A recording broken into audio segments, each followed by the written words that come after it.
I've unlocked a new secret that is really gonna level up my D&D games. It's gonna get my players super invested, and we're gonna create some awesome stories together. Let me tell you about it.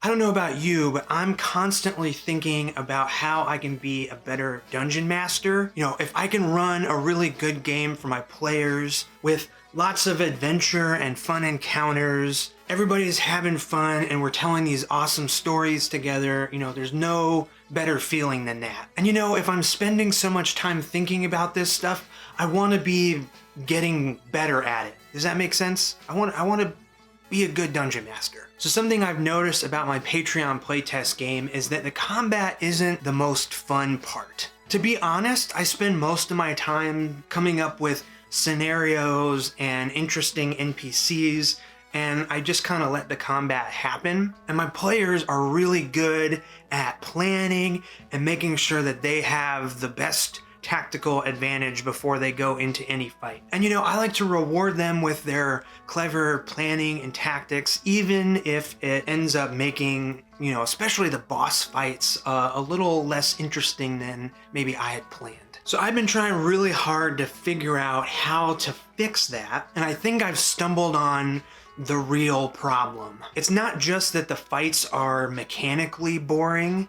There's more to it than that. There's something a little bit deeper, more interesting, and more complex. And I've stumbled upon it, and I want to tell you about it. So I've been watching a bunch of this YouTube channel called Just Write. They're video essays that help you improve your writing by taking a look at pop culture stuff and analyzing the way mostly movies work. And even though the channel is all about movies, I think it's really helped me with my Patreon adventure writing, and also now helped me become a better dungeon master. So I'm watching the 5-part video series about why the Hobbit movies suck.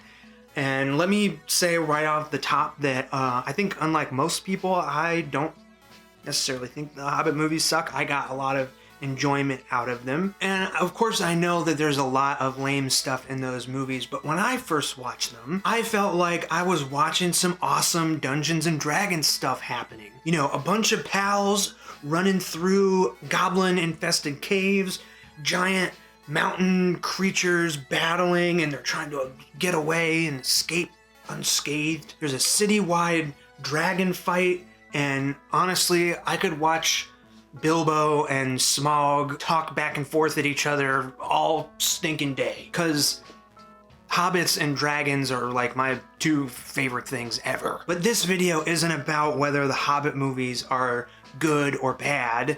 It's about becoming a better dungeon master. So anyway, in the second video of this series, Sage, the author, video maker person, explains why the action scenes in the movies don't really work, and it got me thinking about how I run action in my D&D games. So the video explains, and if you're into this kind of analysis, definitely go check out the channel. I'll have a link down in the description. Really great stuff. But yeah, the video explains that there is no tension, no stakes or consequences, and nothing that advances the story in these action scenes. So taking the chase scene through Goblin Town as the example, in this part of the movie, the gang of dwarves is running all over these walkways and they're just mowing down goblin after goblin. They're spinning, they're slashing, it's like total goblin massacre. And as the scene progresses, the group gets split apart, but then instantly they're back together. They're swinging on bridges, they're getting shot at with arrows, stuff's collapsing all over the place, gravity doesn't really matter. Eventually they're like rolling this giant boulder down a hill and it's squishing goblins all over the place. And you know, as I'm sitting here describing the scene, actually it sounds pretty awesome. It would be amazing if my players actually did all that stuff before confronting the Goblin King boss fight, you know? It sounds cool. But the real problem, as Sage points out, is that we as the viewers don't really care about the scene because we never feel like the dwarves are really in danger. There's no tension. So how do we apply tension to our D&D games? Well, the most obvious answer is to threaten the players with the chance of death. endangering their lives. Now, we all know that having your character die really sucks, and there's a constant push and pull between dungeon masters and players to make things feel deadly and dangerous without actually constantly killing players' characters. So if we made an encounter like Goblin Town in the Hobbit movies for our D&D game, the players would fall down a pit, they'd instantly be surrounded by thousands and thousands of goblins, and they'd have to fight their way out before being confronted by the Goblin King boss battle. And that sounds okay, and maybe you're an experienced enough dungeon master that you could write that down and run it and it would be fun and awesome. But I think I can do better by building the tension, gradually increasing the stakes, maybe throwing in a little bit of mystery, adding in some secondary tension, creating a time limit, and making sure there's lots and lots of conflict happening. So I'm going to outline a scenario that gives an example of what I mean here,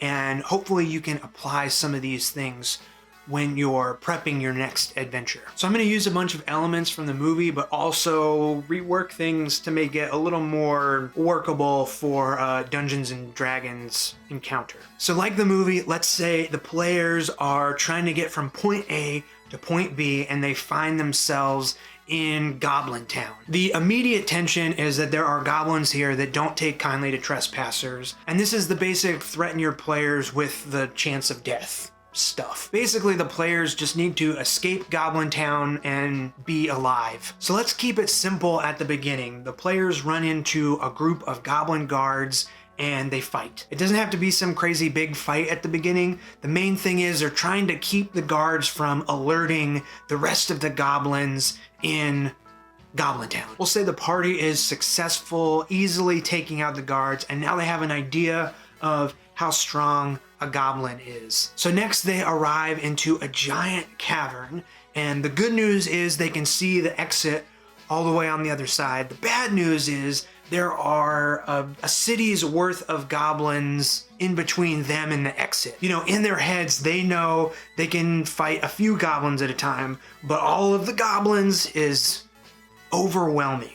So the tension rises. So instead of running through the town, they try and find an alternate way through. They sneak around a ledge and they find themselves in a cave that is filled with barrels of explosive powder. You know, it looks like the goblins are stockpiling a bunch of explosive material, and you know, that obviously can't be good. So there's a moment that the players are like, should we try and stop these goblins from doing this, or do we just need to get out of here? So adding a little bit of mystery with this explosive powder adds a little bit more conflict, and the tension rises. So they head out, they're going through a narrow cave passage, and one of the players springs a trap, and it causes a little like mini cave-in that separates the party. So half the party is on one side, but they have come face to face with another set of goblin guards that heard the cave-in, and that normally wouldn't be a problem, but they only have half the party. You know, the wizard and the cleric are trapped on the other side of the cave-in, and they can't help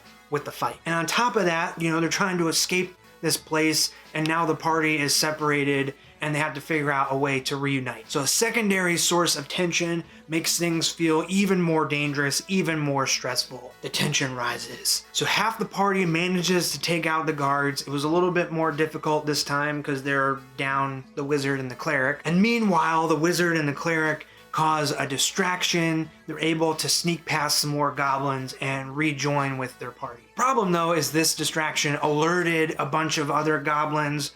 You know, horns sound, and now all of the goblins are looking for the intruders, and it's only a matter of time before they get caught. Adding a little bit of time pressure to the scenario really makes things stressful, and the tension rises. So now the party come back out into the main cavern. They can see the exit. It's 100 yards down the path. The only problem is running down the path is in plain sight of the entire town, and also there's a bunch of goblins guarding the exit. At this point, the party says, screw it.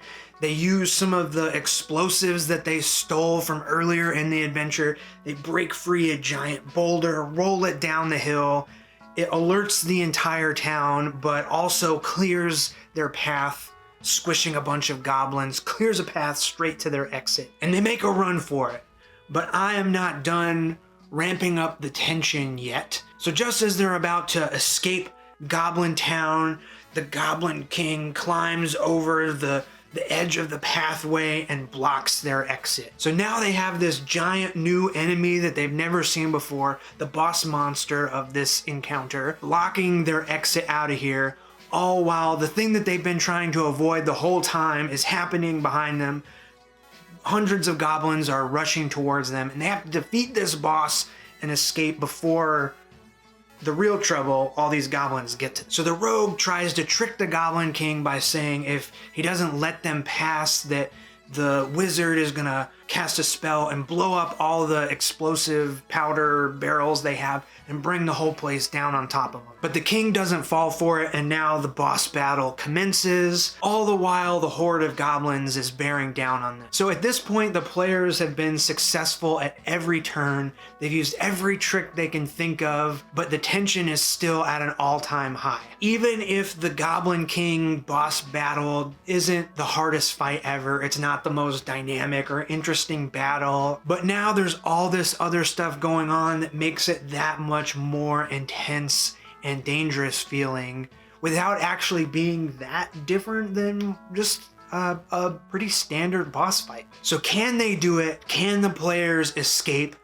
Probably, but it's gonna be really exciting when they do. So yeah, thinking about adding tension is one more step when you're preparing for a game, but it's not that hard. Once you've planned out the dungeon, just make a little list of ways to raise the stakes as the players explore this place. You know, it can just be a little list you have off to the side. You know, add a little bit of mystery, add a secondary source of conflict to the encounters to up the tension. You know, if the players are being slow and methodical with their exploration, being really careful, think ahead and figure out a way to add some sort of time limit to get things moving faster. And now the players don't have a bunch of time to plan things out and be super careful, and the tension, it rises. So thinking about adding tension isn't that complicated. You probably already do it instinctively, but it's good to have going on in the back of your mind, or even